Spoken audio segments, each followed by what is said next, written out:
ஏன் மச்சான், நம்ம ஏன் லக்கி பாஸ்கர் படத்துல வர மாதிரி பெரிய லெவல்ல ஸ்கேம் பண்ணி செட்டில் ஆயிடக்கூடாது? யாரு, நீயும் நானும்? ஆமா, நீயும் நானும் தான்.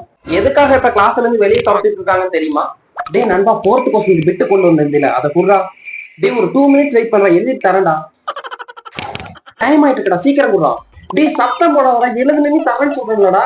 நான் அப்படியே இருந்து கேட்டுட்டே இருக்கேன், நீ பாட்டுக்கு எழுதிட்டே இருக்க. அங்கடா சத்தம். நான் அப்பல இருந்தா அவன் பிட்டு பேப்பர் கேட்டுட்டே இருக்கேன் சார், தர மாட்டேங்கிறாங்க சார். என்னன்னு கேட்டு கொஞ்சம் வாங்கி கொடுங்க சார். பிட்டு கொடுக்க மாட்டேங்கிறானா? 2 எரும மாடு எடுத்து கிளாஸ் விட்டு வெளியே போங்கடா. இவனை வச்சுக்கிட்டு ஷோ. அதுல ஏன் தப்ப என்ன இருக்கு? நான் தான் பொறுமையா தான் கேட்டேன், நீ தான் கொடுக்கவே இல்லை. அதனாலதான் சத்தமா கேட்டேன், சார் பாத்துட்டாரு. டேய் அந்த ஆளுக்கெல்லாம் சளி பிடிச்சா ஒழுங்கா ஆவி கூட பிடிக்க தெரியாதா? அவர்கிட்ட போய் எண்ணெய் மாட்டி விட்டு அசிங்கப்படுத்த வச்சிட்டியாடா. போடா டே போடா, நான் தனியாவே செட்டில் ஆயிக்கிறேன்டா.